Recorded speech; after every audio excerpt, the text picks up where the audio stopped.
नमस्कार दोस्तों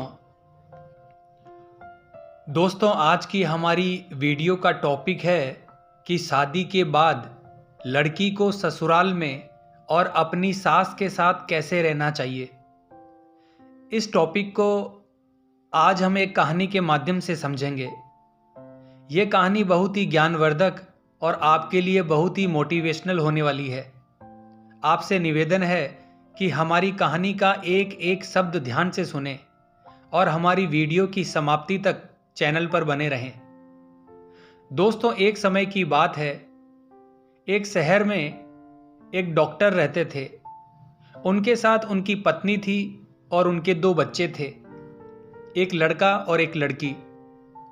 उन्होंने अपने लड़के और लड़की को बहुत ही अच्छे तरीके से पढ़ाया लिखाया था और उनकी शादी करने की तैयारी कर रखी थी। उन्होंने सोचा कि पहले लड़की की शादी कर देते हैं, उसके बाद में लड़के की शादी करेंगे। डॉक्टर ने अपनी लड़की के लिए बहुत अच्छा घर देखा और उन्होंने उसकी शादी कर दी। डॉक्टर ने अपनी बच्ची की शादी बड़ी धूमधाम से की और दहेज में भी बहुत सारी चीजें भेंट की। इधर शादी का दिन आया, धूमधाम से बारात आई और डॉक्टर साहब ने अपनी लड़की को विदा किया। जब लड़की की विदाई होती है दोस्तों, तो लड़की बहुत रोती है, क्योंकि लड़की के लिए ये एक ऐसा समय होता है जब उसे अपना परिवार और सब कुछ छोड़ना पड़ता है। विदाई हो जाने के बाद वो ससुराल में चली जाती है। जब वो ससुराल में पहुंचती है तो उसे कोई नहीं पूछता, बल्कि सब लोग ये देखने में लगे थे कि क्या क्या दहेज में मिला है। उधर लड़की अकेले बैठी बैठी अंदर ही अंदर कमरे में रो रही थी कि आज मैं अपने घर को छोड़कर आई हूं, लेकिन मुझे कोई नहीं देख रहा। सारे लोग दहेज की वस्तुओं को देख रहे हैं।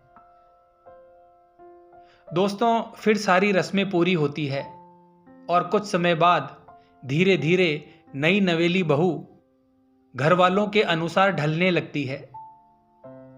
लेकिन उसकी सास बहुत तेज थी। वो उसे हमेशा परेशान ही करती रहती थी, कभी कुछ करने को कहती तो कभी कुछ करने को।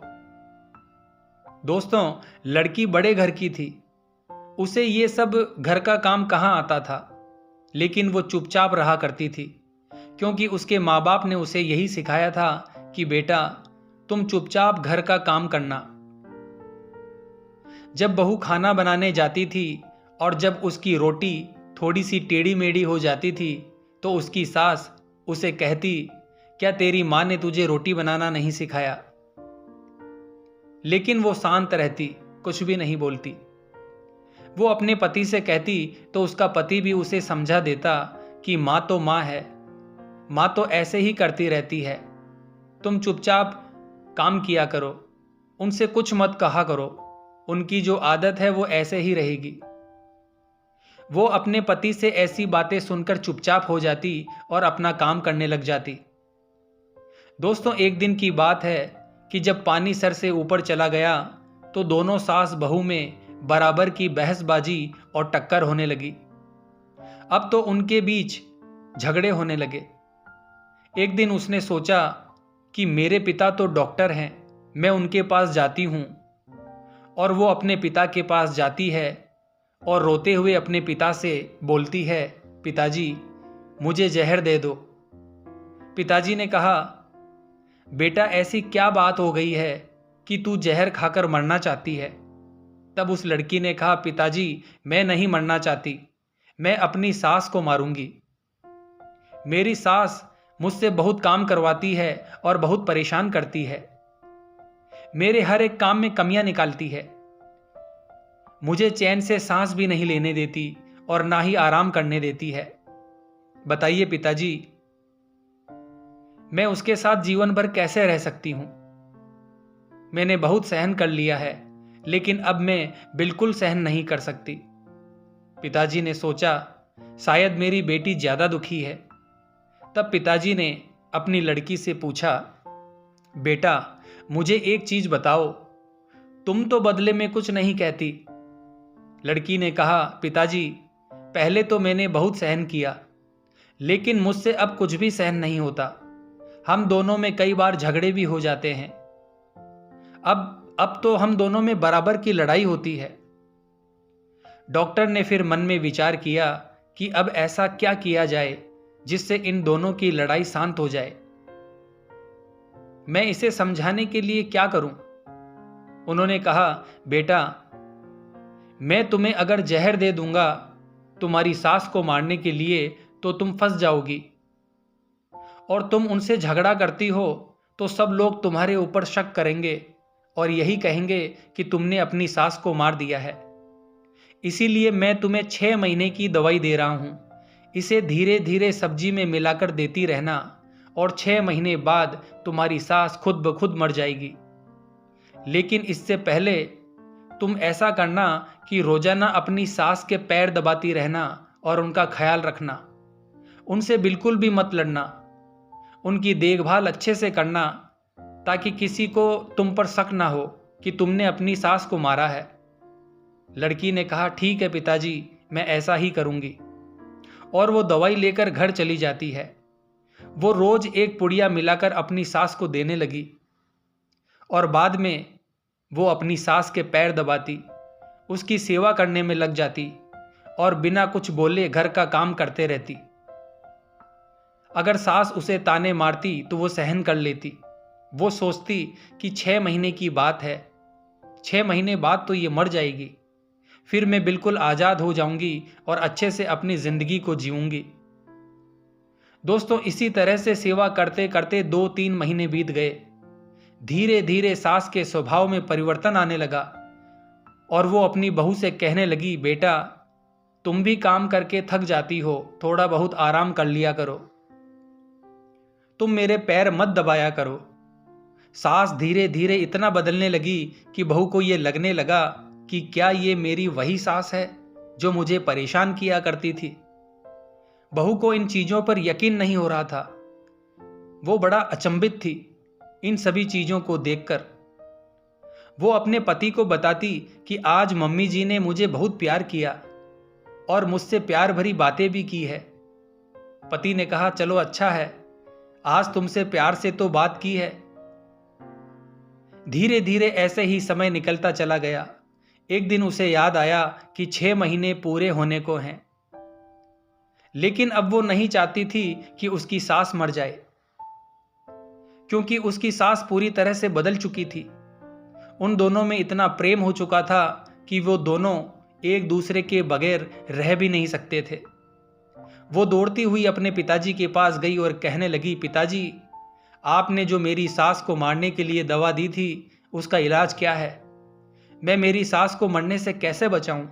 मैं उन्हें मरता हुआ नहीं देख सकती। मैं उन्हें जीवित रखना चाहती हूं।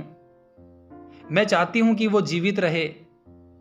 बेटी की बातें सुनकर पिताजी जोरों से हंसने लगे और कहने लगे, क्या हुआ बेटा? कुछ दिन पहले तो तुम तुम्हारी सास को मारने के लिए जहर लेने आई थी और आज तुम चाहती हो कि वो जीवित रहे। बेटी बोली, नहीं पिताजी, मेरी सास बहुत अच्छी है। वो मुझे अपनी बेटी से बढ़कर प्यार करती है। अब तो वो मुझे उल्टा सीधा भी नहीं बोलती। अब तो मेरे साथ घर का काम भी करवाती है और तिजोरी की चाबी भी मुझे दे दी है। अब तो वो मुझे बहुत प्यार करती है। अब तो मेरे बिना वो खाना भी नहीं खाती। पिताजी ने कहा, अब तुम्हारी सास बहुत अच्छी हो गई है। बेटी कहती है, हाँ पिताजी, अब तो मैं कहती हूं कि मेरी उम्र भी मेरी सास को लग जाए। दोस्तों, तब पिताजी बोले, बेटा घबराओ नहीं, मैंने तुम्हें कोई जहर नहीं दिया था। मैंने तो सिर्फ तुम्हें हाजमे की गोली दी थी। तुम्हारी सास को कुछ भी नहीं होगा। पिताजी अपनी बेटी से बोलते हैं, बेटी, तुम्हें एक बात बताऊं, सास कभी भी माँ बन सकती है और बहू भी कभी बेटी बन सकती है, क्योंकि ना तो सास बुरी होती है और ना ही बहू बुरी होती है। बुरा होता है बस देखने का नजरिया। बस हमें उसे सुधारना होता है। अगर हम सास की बातों का बुरा नहीं मानेंगे तो सास भी हमें कब तक सुनाएगी, कब तक हमें गालियां देगी। कब तक हमसे नाराज रहेगी? किसी दिन तो वो भी सोचेगी कि हम तो इस पर अत्याचार कर रहे हैं। इसलिए बेटा, ना तो तुम बुरी थी, ना तुम्हारी सास बुरी थी, बस तुम लोगों का नजरिया गलत था। बेटा, सास भी माँ बन सकती है और बहू भी बेटी बन सकती है। बस आपस में प्यार से रहो और उनकी सेवा करो, और उन्हें क्या चाहिए। पिताजी बोलते हैं, बेटी, आज मैं तुमसे बहुत खुश हूं। आज तुम्हें पता चल गया कि तुम्हारी सास तुमसे कितना प्यार करती है। जाओ और अपनी सास के साथ, घर परिवार वालों के साथ प्यार से रहो।